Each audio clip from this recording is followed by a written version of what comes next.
Everyone, welcome back to our YouTube channel APC academy. आज की video में हम डिस्कस करेंगे various types of singularities. Last videos में हमने बात करी थी, जो लास्ट वीडियो थी तो उसके अंदर सिंगुलैरिटी क्या होती है और जो जीरोज ऑफ फंक्शन है वो क्या होती है। अगर आपने वो वीडियो नहीं देखी है तो नीचे डिस्क्रिप्शन बॉक्स में आपको उसका लिंक मिल जाएगा, तो इस वीडियो से पहले एक बार उस वीडियो को जरूर देख लेना है ना। और आज हम बात करेंगे वेरियस टाइप्स ऑफ सिंगुलैरिटीज। तो एक बारी मुझे बोर्ड एंड साउंड क्लियर बता देंगे, क्लियर और नॉट क्लियर। नाउ नेक्स्ट हमारे पास टाइप्स ऑफ सिंगुलैरिटीज, जो सिंगुलैरिटी है ना। सिंगुलैरिटी के लिए हमने क्या बोला कि जिन पॉइंट्स के ऊपर जो फंक्शन है वो एनालिटिक नहीं आता है, और मोस्टली हमने क्या बोला, हम क्या करेंगे भाई 1/z+1 z-1 जिन पॉइंट्स के ऊपर वो डिफाइन नहीं हो रहा है। अब टाइप्स ऑफ सिंगुलैरिटी में है हमारे पास isolated singularity and non isolated singularity. अब आइसोलेटेड सिंगुलैरिटी क्या होगी, नॉन आइसोलेटेड सिंगुलैरिटी क्या होगी, कौन से पॉइंट्स हैं जिनको हम आइसोलेटेड के अंदर काउंट करेंगे, कौन से पॉइंट्स हैं जिनको हम नॉन आइसोलेटेड सिंगुलैरिटी के अंदर काउंट करेंगे, है ना। सो हमने क्या बोला, if A is singularity of F Z, कोई पॉइंट है हमारे पास, वहां पर फंक्शन सिंगुलर, सॉरी वो जो पॉइंट है फंक्शन का सिंगुलर पॉइंट है, is analytic at each point in some neighbourhood of A. यानी कि आपके पास, मैं z is equal to A के ऊपर बात कर रहा हूं, ठीक है। ए मेरे पास कोई पॉइंट है, ये इसकी नेबरहुड है, इसमें बहुत सारे पॉइंट्स हैं हमारे पास। तो बोला कि अगर इसके नेबरहुड के अंदर हमारे पास ये जो फंक्शन है एफ जेड वो एनालिटिक हो जाता है, इसके जो नेबरहुड है, नेबर के जो पॉइंट है वहां पर हमारा फंक्शन जो है वो एनालिटिक हो जाता है, तो भाई हम क्या बोलेंगे, उस पॉइंट को isolated singularity of the F Z. अगर ऐसा नहीं है then it is called non isolated singularity of F Z, है ना। क्या बोला हमने, अगर आइसोलेटेड नहीं है, otherwise it is called non isolated singularity of F Z, ठीक है। देखो इसको थोड़ा आसान से समझो, जैसे मैं यहां पर एफ ऑफ जेड जो है वो लिख रहा हूं 1/z। एफ ऑफ जेड को मैंने लिखा 1/z। अब मुझे बताओ ये कौन से पॉइंट के ऊपर डिफाइन नहीं होगा, यानी कि कौन से पॉइंट के ऊपर ये एनालिटिक नहीं है, एट व्हाट पॉइंट, 0, ठीक है। z इज इक्वल टू 0 के ऊपर हमारे पास ये जो एफ जेड है ये डिफाइनर नहीं होगा, यानी कि यहां पर ये एनालिटिक नहीं है, it is cease to be analytic at this point. But क्या ये 0 के सराउंडिंग जो पॉइंट्स हैं, ठीक है, मान लो ये आपके पास 0 है, 0 के सराउंडिंग में बहुत सारे पॉइंट्स हैं, 0 के सराउंडिंग में बहुत सारे पॉइंट्स जो है वो एग्जिस्ट कर रहे हैं। अब क्या साथ में ये इन सभी पॉइंट्स के ऊपर भी एग्जिस्ट नहीं कर रहा है। अगर मैं यहां पर z को ये लिख दूं कि भाई z+1 या z आपके पास 1 लिख दिया मैंने, 1.1, सॉरी 1 पॉइंट नहीं, 0.1, 0.3, 0.4, ये मेरे पास z की वैल्यूज हैं, तो ये डिफाइन होगा ना। अगर मैं यहां पर z को 0.1 पुट कर देता हूं, z को 0.3 पुट कर देता हूं, या फिर z को माइनस का 9.9 पुट कर देता हूं, तो इन सभी पॉइंट्स के ऊपर एफ जेड की वैल्यू होगी, एफ जेड की वैल्यू होगी ना इन सभी पॉइंट्स के ऊपर। अगर z को मैं 0 के नेबर का कोई भी पॉइंट जो है सब्स्टिट्यूट करता हूं, यस और नो, होगी ना। आपके पास z के नेबर के जितने भी पॉइंट्स हैं, ये जो मैं लिख रहा हूं ना यहां पर 0.1, 0.3, ये इसके नेबर के पॉइंट हैं। आपके पास 0.1 प्लस 0 आयोटा, इस तरह के पॉइंट हैं, और भी आपके पास होंगे। तो अगर मैं ये पॉइंट्स यहां पर पुट करता हूं तो मेरे पास एफ जेड की वैल्यू आ रही है, और ये डिफाइन होगा, इसका जो डेरिवेटिव है वो डिफाइन होगा इन पॉइंट्स के ऊपर। दैट मेक्स कि भाई ये नेबर के अंदर जो है हमारे पास एनालिटिक है। तो z इज इक्वल टू 0 जो है इसका सिंगुलर पॉइंट है, और ये कैसा है, आइसोलेटेड सिंगुलर पॉइंट है, ठीक है। जो z इज इक्वल टू 0 है हमारे पास, ये कैसा है, आइसोलेटेड सिंगुलर पॉइंट है। क्लियर, आइसोलेटेड सिंगुलैरिटी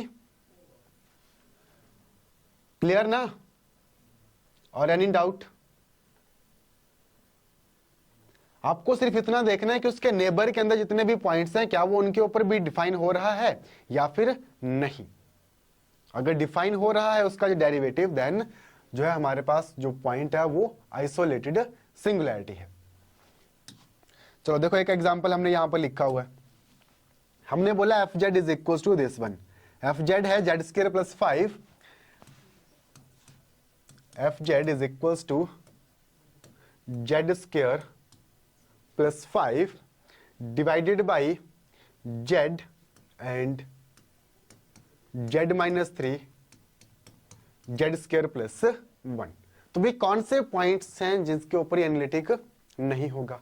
तो जहां पर इसका डिनोमिनेटर 0 होगा भाई वो इसके सिंगुलर पॉइंट्स के रूप में काउंट होंगे। ठीक है, जहां पर इसका जो डिनोमिनेटर है वो हमारे पास 0 होगा, उन पॉइंट्स के ऊपर ये डिफाइन नहीं होगा। कौन कौन से हैं? देखो 0, 3 और प्लस माइनस आयोटा, 4 पॉइंट्स हैं जिनके ऊपर ये सीज हो रहा है एनालिटिक होने पर, यानी कि यहां पर ये डिफाइन नहीं होगा। तो 0 आ गया, 3 आ गया और प्लस माइनस आयोटा। जब आपने इसको फैक्टराइज किया तो z इज इक्वल टू 0 है, z is equal to 3, z is equal to iota और z is equal to minus iota. अगर इन सभी पॉइंट्स के नेबर की बात की जाएगी तो उन सभी नेबर पॉइंट्स के ऊपर हमारा जो एफ जेड होगा वो डिफाइन होगा, उसका जो डेरिवेटिव है वो डिफाइन होगा। दैट मेक्स कि जो एफ जेड है वो उन पॉइंट के जो नेबर है उसके अंदर एनालिटिक जो है वो बन जाएगा। ठीक है, और अगर एनालिटिक नहीं होता है देन हमारे पास भाई जो पॉइंट है वो क्या बन जाएगा? Non isolated singularity. और नॉन आइसोलेटेड सिंगुलैरिटी जो है आपके पास डायरेक्टली आपको कुछ एक पर्टिकुलर केसेस के अंदर देखने को मिलती है, जो हम आगे जो है वो बात करेंगे। ठीक है, अभी के लिए सिर्फ इतना समझ लो कि जो नॉन आइसोलेटेड सिंगुलैरिटी है वो आपके पास वो पॉइंट्स है जहां पर आइसोलेटेड सिंगुलैरिटी नहीं है। Got it? ठीक है, चलो आगे बढ़ते हैं।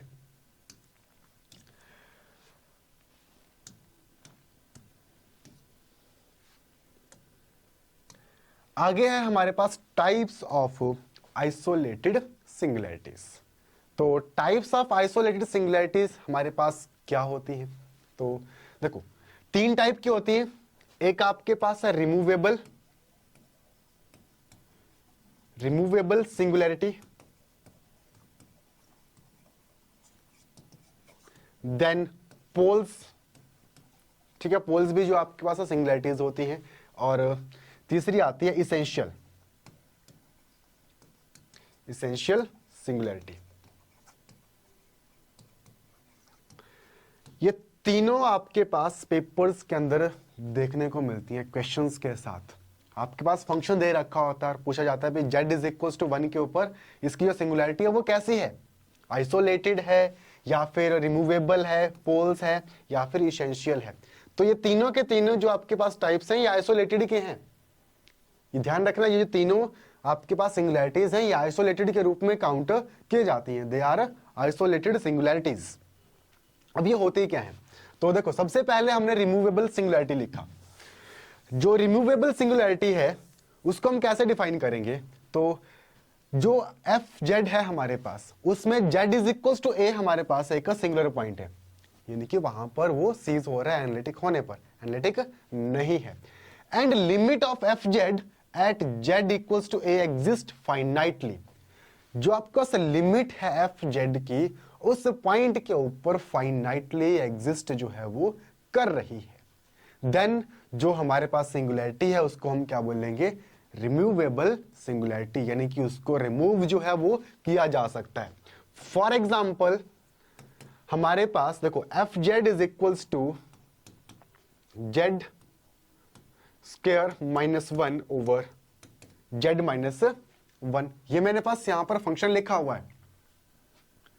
Now Z is equals to 1 इसकी सिंगुलैरिटी है, क्योंकि जब जेड इक्वल्स टू 1 मैं यहां पर पुट करूंगा तो भाई ये डिफाइन नहीं होगा। ठीक है, इट्स सिंगुलैरिटी। अब ये जो सिंगुलैरिटी है ये रिमूवेबल है, इसको रिमूव जो है हम कर सकते हैं। कैसे? क्या मैं यहां पर इसको लिख सकता हूं जेड प्लस 1 और Z minus 1 over Z minus 1, ये कैंसिल हो गया और मेरे पास जेड प्लस 1 बन गया। खत्म, Z is equal to -1, singularity खत्म, रिमूव। यही है हमारे पास रिमूवेबल सिंगुलैरिटी, जिसको हम रिमूव कर सकते हैं। और हम इसको किस तरह से बोल सकते हैं कि भाई जिन पॉइंट्स के ऊपर ना एफ जेड हमारा डिफाइन नहीं हो रहा है, जिन पॉइंट्स के ऊपर जो हमारा एफ जेड है वो डिफाइन नहीं हो रहा है, लेकिन उन पॉइंट के ऊपर उसकी जो लिमिट है वो एग्जिस्ट कर रही है, उन पॉइंट के ऊपर उसकी जो लिमिट है वो एग्जिस्ट कर रही है, देन जो फंक्शन की सिंगुलैरिटी है उस पॉइंट के ऊपर वो क्या हो जाएगी, रिमूवेबल सिंगुलैरिटी। फॉर एग्जांपल ये देख लो, sorry Z is equal to 0 करना है यहां पर, F Z is equal to sine Z by Z at Z is equal to 0, तो जेड इज इक्वल टू 0 पर ये क्या बन जाएगा, भाई ये तो 0 बाई 0 है, डिफाइन हो रहा है, ठीक है, डिफाइन नहीं हो रहा है। अब डिफाइन नहीं हो रहा है तो इसका मतलब क्या हुआ, क्या इसकी लिमिट एग्जिस्ट नहीं कर रही है, नो, हमें लिमिट देखनी है, क्या लिमिट एग्जिस्ट कर रही है, तो भाई हमें पता है कि भाई साइन एक्स बाई एक्स इसकी जो लिमिट है व्हेन एक्स अप्रोचेस टू 0 ये एग्जिस्ट करती है इक्वल टू 1, इसका मतलब z इज इक्वल टू 0 के ऊपर इस फंक्शन की जो लिमिट है वो एग्जिस्ट कर रही है। यानी कि अगर लिमिट जो है इसकी एग्जिस्ट कर रही है तो भाई यहां पर जो इसकी z इज इक्वल टू 0 के ऊपर जो सिंगुलैरिटी है वो कैसी है, रिमूवेबल सिंगुलैरिटी, जिसको रिमूव जो है वो किया जा सकता है। इज इट क्लियर, बोलो, गॉट इट। एक तरीका भी हम यूज करते हैं कि एफ जेड जो है हमारे पास, अगर उसके पास रिमूवेबल सिंगुलैरिटी है किसी पॉइंट के ऊपर, ठीक है, लिख लो इफ एफ जेड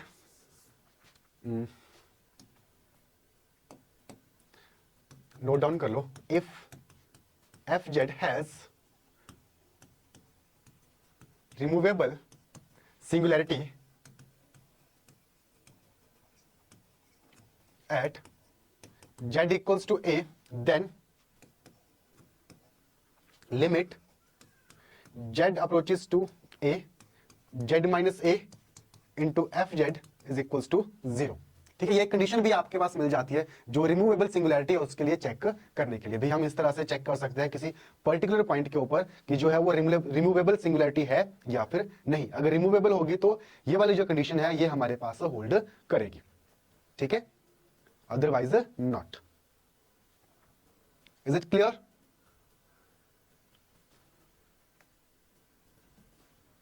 अब एक और एग्जांपल लेते हैं यहां पर, है ना, लिख लिया ना इसको, डन, बोलो जल्दी से। Let us take F Z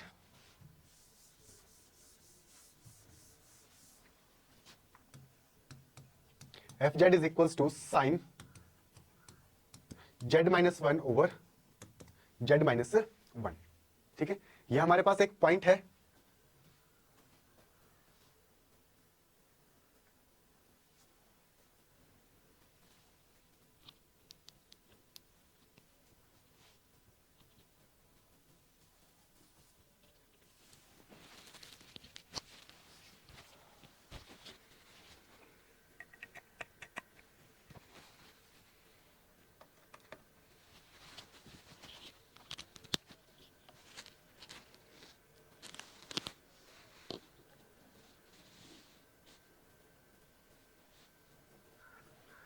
F Z है हमारे पास sine Z minus 1 over Z minus 1। अब देखो यहां पर जेड इज इक्वल टू 1 जो है इसकी सिंगुलैरिटी है,